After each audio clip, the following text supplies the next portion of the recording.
Welcome to another video. My name is Stéphane Gandil and I have a website called Freedom Academy HQ where I help people overcome their shyness and their social anxiety.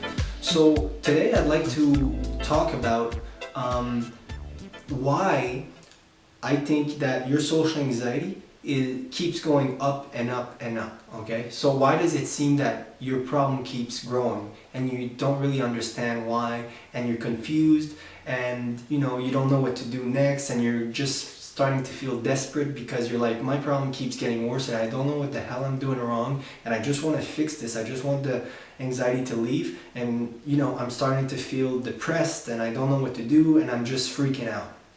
I've been there, okay? And I've learned a lot in my recovery, because I had to learn how the problem worked. For me personally, I had to know what anxiety was, what fear was, how it works in the body. And basically, it allowed me to learn a lot about avoidance, okay? And if I was to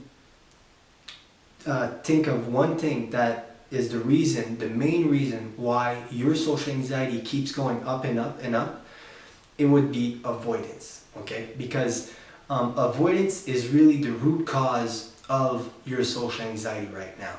It might not have been what set it up to become a problem. You have your childhood, certain things probably happened in your childhood that set you up in a way that you'd feel a lot of social anxiety right now, but it doesn't need to stick. There are certain things that you're doing in terms of behaviors, in terms of the way you're living your life, in terms of daily actions, stuff that you do on a daily basis that is making your problem worse. And that thing is called avoidance, So what is avoidance? Well, avoidance is basically anything that you do to try and avoid situations that are creating anxiety for you or that you deem to be scary. So an example of this, going to a party where there's going to be a lot of people, giving a speech, well, first of all, those are social situations, but in the going to the party, an avoidance method would be basically calling your buddy and saying, hey, I'm sick, and I can't really go, I feel really bad, I'm just going to pass tonight. That's an avoidance strategy. Even though you might have lied and it's a fake excuse, that's an avoidance strategy because you figured out a way to avoid that situation that was creating anxiety for you.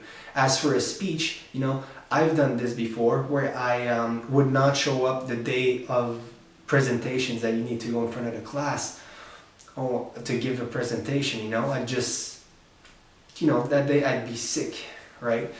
You might relate to stuff like this, but avoidance strategies could be smaller stuff also, like maybe drinking a little bit more at a family gathering so that liquid confidence comes up, and gives you that courage so you're able to be yourself a little bit more. It could even be like maybe wearing a turtleneck so you feel like your face is more covered up so you can kind of hide more. It could be an avoidance strategy, could be sitting in a corner where you won't get noticed as much. An avoidance strategy could be going to a grocery store and doing a couple of tours around the parking lot to make sure that the coast is clear and you can go to the grocery stores when you think there's not a lot of people. There's a lot of stuff, and socially anxious people become very good at finding ways to avoid feeling anxiety or to avoid social situations altogether.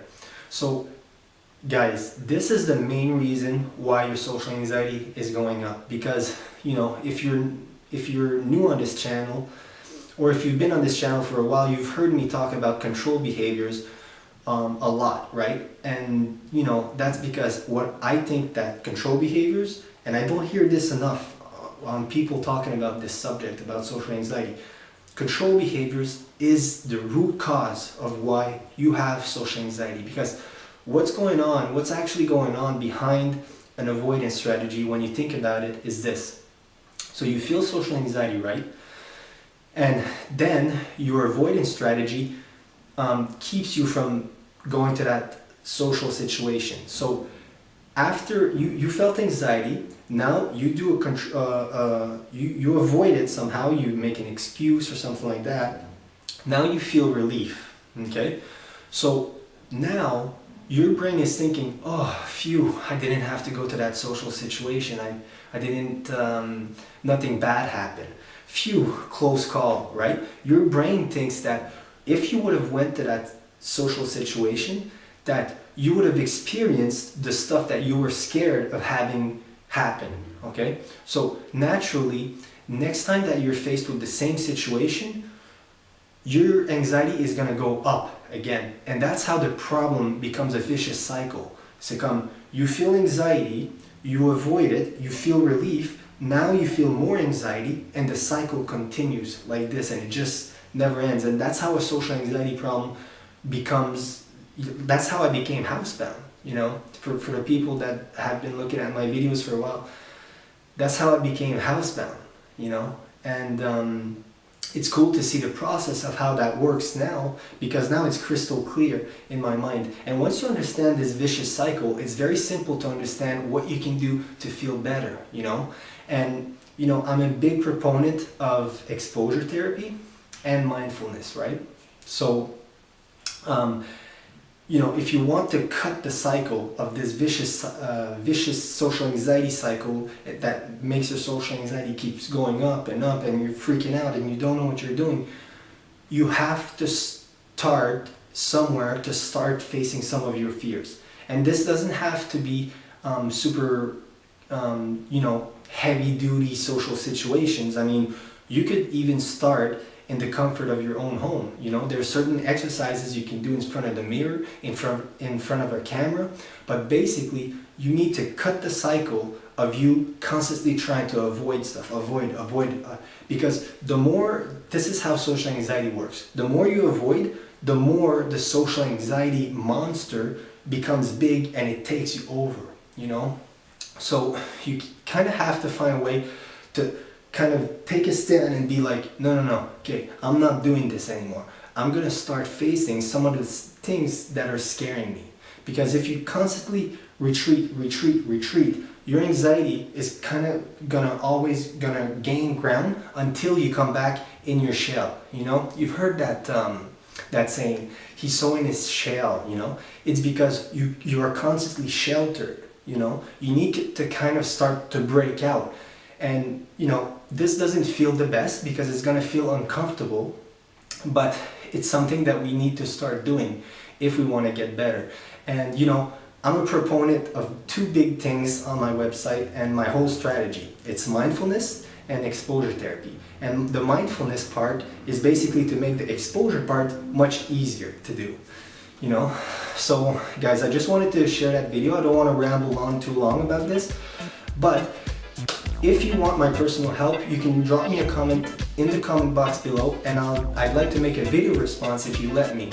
And also, if you want a free training video explaining exactly what I'm talking about right now, you can go and click the first link in the comment box below, and it's a free training on how to overcome your social anxiety.